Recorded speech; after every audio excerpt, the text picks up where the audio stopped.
Hello everyone and welcome back to another edition of the GSMC Fantasy Sports Podcast, brought to you as always by the GSMC Sports Network. My name is Christopher Shepard.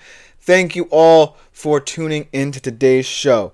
And we're going to have yet another good one ahead for you all. We're starting off actually in the world of college football, where I'll be going over Week 11 from a betting perspective. A lot of interesting games, some college football playoff eliminators, if you will. Then we'll be looking at some more general Week 10 props. Yesterday we went over some Thursday Night Football props to get you prepared for tonight's big game. Now we're just going to be looking ahead to Sunday's slate. Then I'm going to be giving you some injury updates and the ensuing fantasy implications that you might have to monitor due to these injuries as well. And then I'm going to make my picks for the week and some of the week's big games. And last but not least, we conclude by looking ahead to Sunday Night Football from a betting perspective.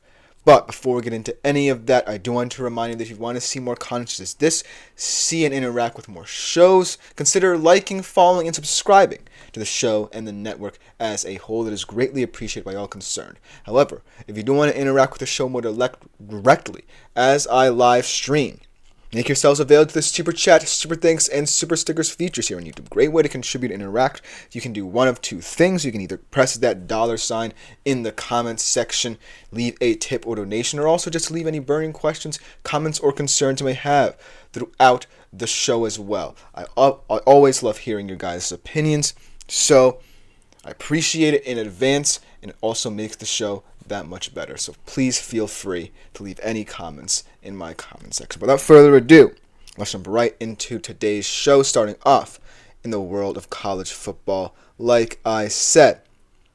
Now, this is potentially the week where we'll see the most shakeups concerning the college football playoff, especially in different conferences. A lot is going to be determined. And two of the games that I'm going to be talking about lay within the SEC. Very important conference. Two games that will determine who is for real and who might be a pretender in the CFP conversation.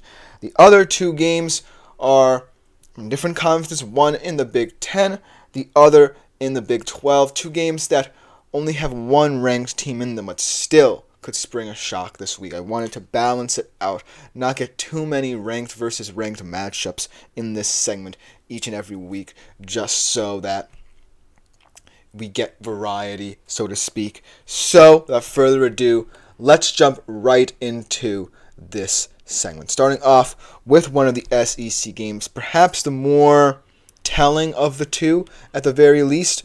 Georgia, 2.5-point favorites going to Oxford and Ole Miss. Now, this game, to me, is much more defined by defense than, say, Ole Miss's offense, which we know can be one of the most explosive in the country, versus Georgia's defense. Because we all know that those are probably the best units on their respective teams. However, both of these defenses are very prestigious in their own right in the college football world.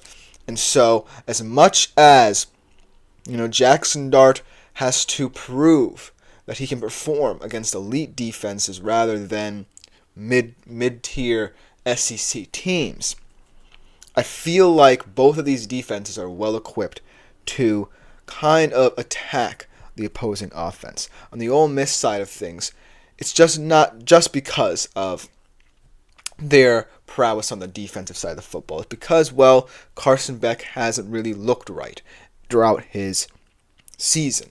And so I feel like this point stems from a kind of innate frustration people will have with Carson Beck, where he makes big plays, does enough to win you football games, but in certain moments it looks like he's not going to perform up to snuff.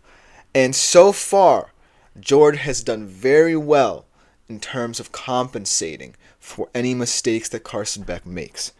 But they're finally facing a team that I think, offensively, even though they are kind of banged up on that side of the football. Think about Henry Parrish Jr. He's not at full health. He might be out for this game. And their leading receiver, Trey Harris, has been very limited, banged up throughout the season as well. So This offense, make no ands, ifs, or buts about it, is not at 100%, but it still can hurt you down the football field. But on the Georgia side of things, it's going to be all about how to account for Carson Beck's mistakes and, if need be, overcome them.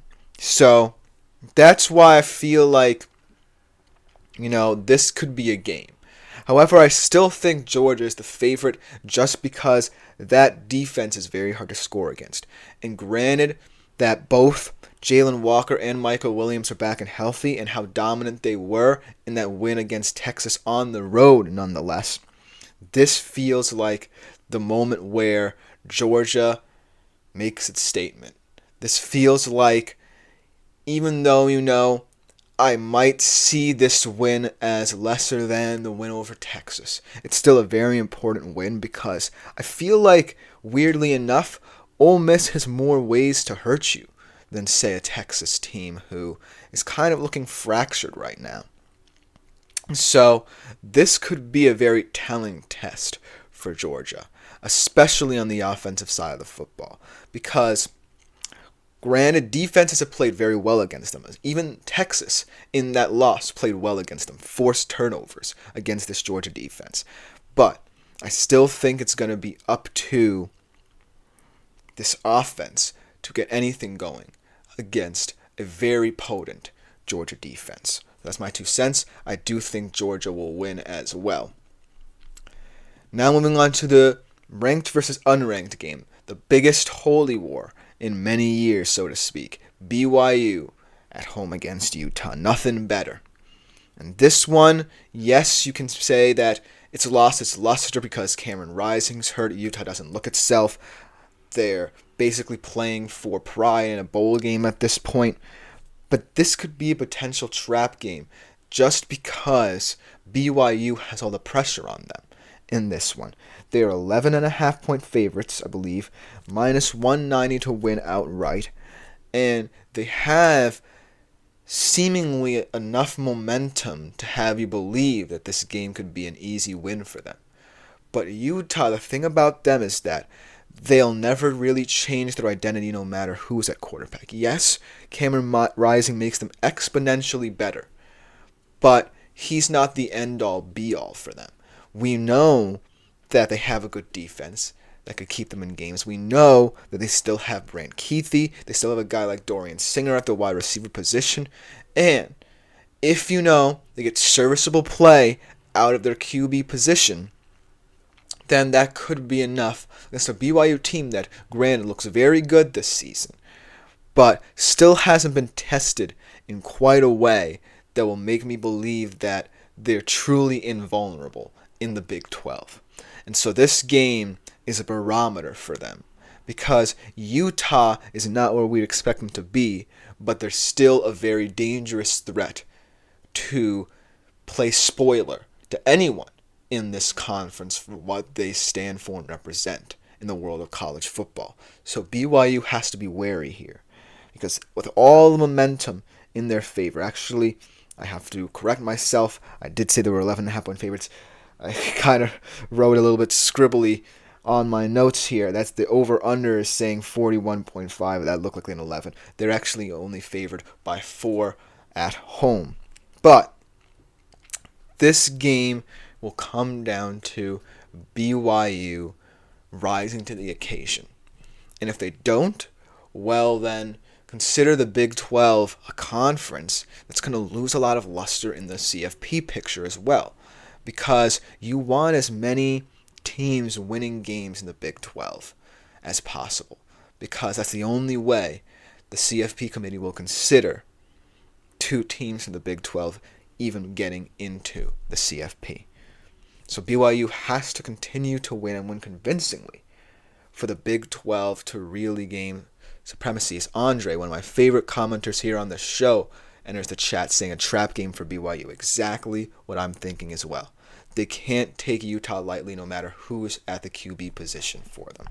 So that's my 2 cents here on the BYU-Utah game. It should be a good one. I still think BYU will have enough, but I agree with Andre's sentiment in that Utah cannot be taken for granted in this one. The next one I want to talk about, the second SEC game, perhaps the more important of the two, Alabama LSU. Alabama 2.5-point favorites, actually on the road against LSU. The over-under is 58.5. Alabama's minus 190, I believe, to win. And so this is the true game where everything in the college football world can get thrown out the window.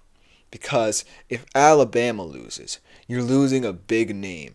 And even though the 12-team playoff kind of compensates for the big brands in the sport with entertaining matchups between teams that usually wouldn't be there, Alabama being in the playoff is a huge deal, no matter how many teams it becomes in the future.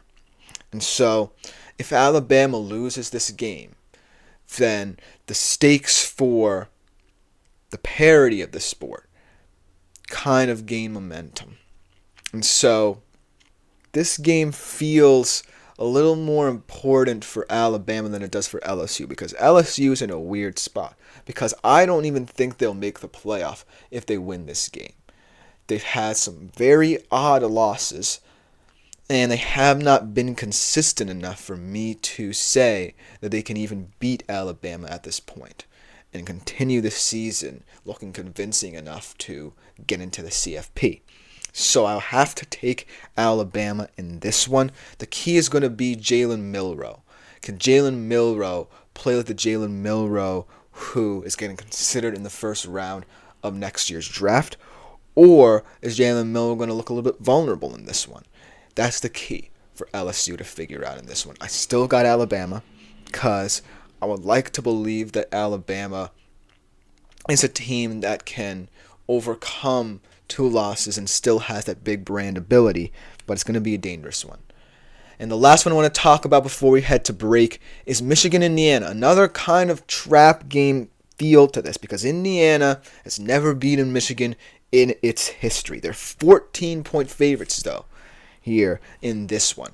And so I feel like when we consider Indiana as a whole this season, we have to consider them as a team that, yes, has overachieved, but also has nothing to show schedule-wise to really say that they can sustain this undefeated record. Michigan, as disappointing as they are, they still have an identity that's very tough to beat. It's ingrained within them, no matter what travails befall them. And so, that's why this game is so weird to me. Because Indiana, you would like to feel they have this game covered. But a 14-point spread, defending national champion weakened, but still with a core identity that they can live by at home, it just feels very weird.